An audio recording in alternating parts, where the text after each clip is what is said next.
नमो बुद्धाय. जय भीम. आज 3 जानेवारी 2026 शिक्षणाच्या आद्यदेवता माता सावित्री यांच्या जन्मदिनानिमित्त त्यांच्या चरणी मी कोटी कोटी अभिवादन इथे व्यक्त करते.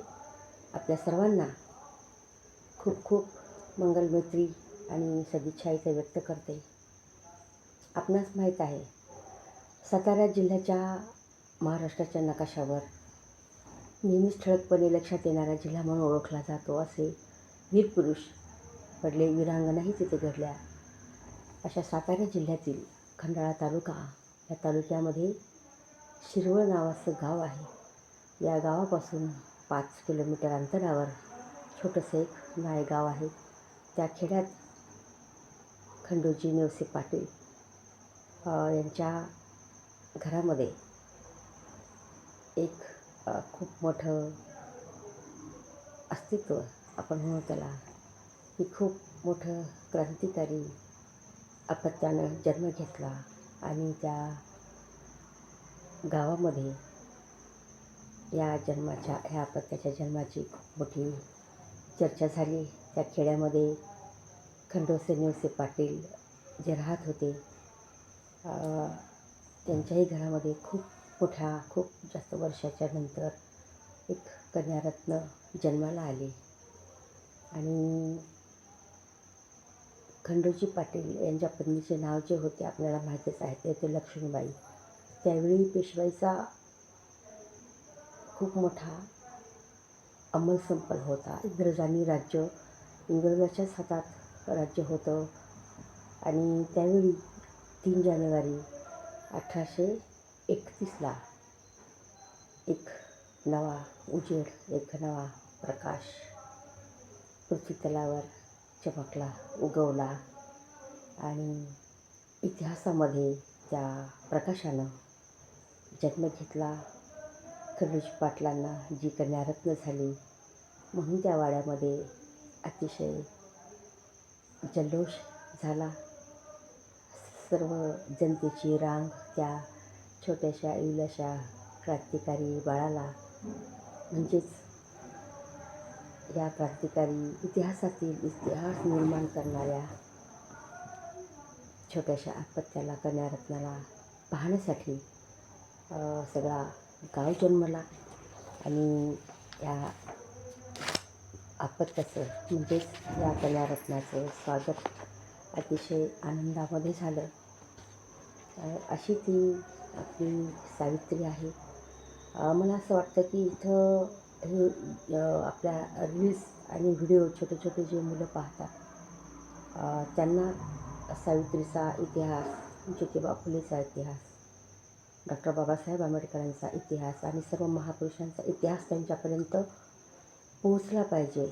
आणि विद्यार्थी वर्गांनी या महापुरुषाच्या इतिहासाला कुठंतरी आपण वाचलं पाहिजे, ऐकलं पाहिजे आणि आत्मसातही केलं पाहिजे. आणि म्हणून हा व्हिडिओ मला असं वाटतं की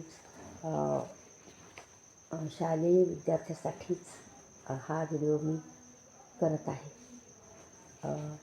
छोट्या ज्या लहानपणातील सावित्रीबाई फुलेंच्या आयुष्यामध्ये आलेल्या ज्या गोष्टी आहेत, त्या गोष्टी आपण इथं पाहत आहोत. आणि म्हणून माझं सर्व विद्यार्थ्यांना एक आव्हान आहे की त्यांनी हा व्हिडिओ आणि सावित्रीबाईचं थोडक्यामध्ये केलेलं जे जीवनचरित्र आहे, ते याचा थोडासा आपणही इतिहास जाणून घ्यावा. आणि त्या इतिहासामध्ये सांगत असताना काळाची हाक विद्यार्थ्याने ऐकून घेतली होती.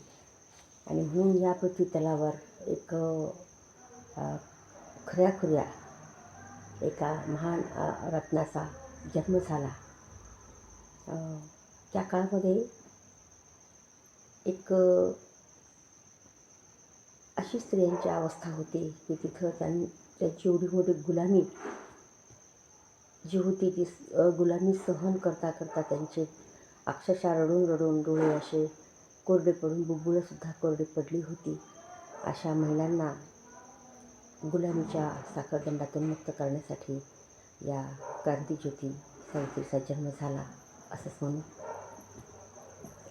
लहानपणी त्यांचं नाव काय ठेवायचं, सत्यवान सावित्रीची पुराणातील जी कथा होती त्या पुराणातील कथा ऐकून सावित्री असं नाव आपल्या लेकीचं नाव तिथं ठेवण्यात आलं.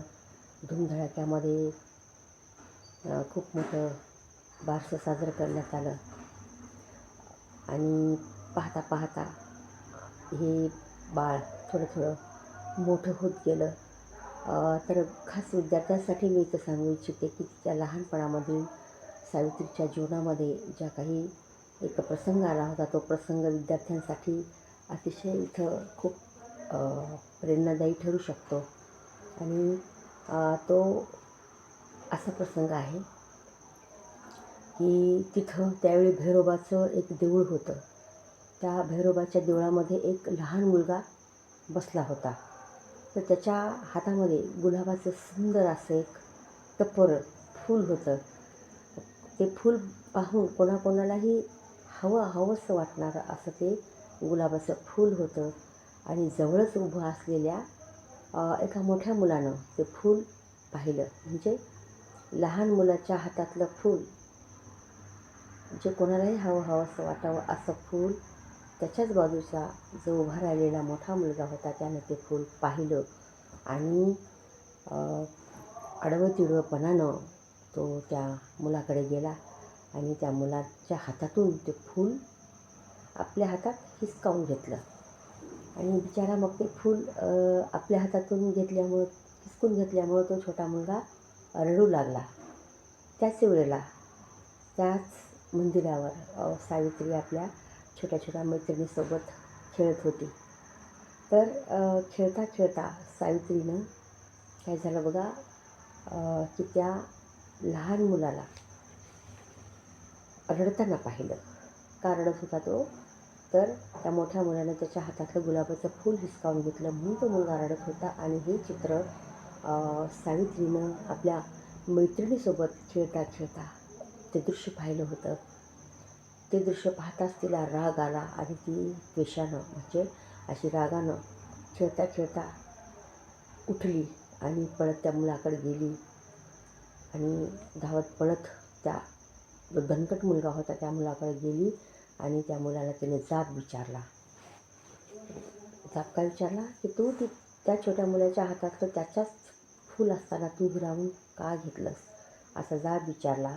आणि त्या मुलाला म्हणाली तू या छोट्या मुलाचं फूल हिसकावून का घेतोस. त्यावर तो मुलगा सावित्रीपेक्षा कितीतरी मोठा होता. त्यामुळे तो तिला धमकावीत असं बेफिकीरपणानं म्हणजे निर्लज्जपणानं असं म्हणाला की तू मला विचारणारे कोण आहेस. तू मला विचारणारे कोण, काय त्या मुलाची तू बहीण आहेस. त्यावर सावित्री त्याच्या बोलण्याला न घाबरता, बघा लहानपणापासून न घाबरता निर्भीड वृत्तीची सावित्री त्या मुलाला न घाबरता त्या मुलाला म्हणाली होय होय मी त्याची बहीणच काय, मी त्याची आईसुद्धा आहे. हे फूल त्याला दे आणि चल हो बाजूला, चालता हो इथून. आणि तिने ते फूल आडदांड मुलांकडून काढून घेतले आणि त्या छोट्या मुलाला ज्याचं फूल होतं त्याला ते फूल तिनं परत केलं.